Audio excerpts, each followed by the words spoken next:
मैं बोला हे में क्या बोला कौन सी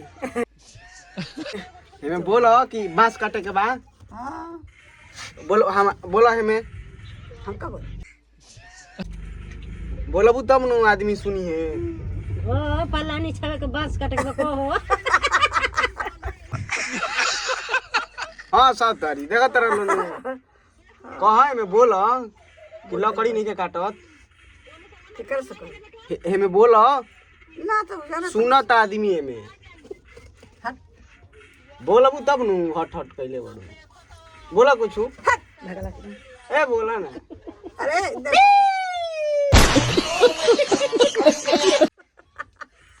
बोला अरे भाग रे भाग ताका ना हमारा उरिया तो का लोग का ली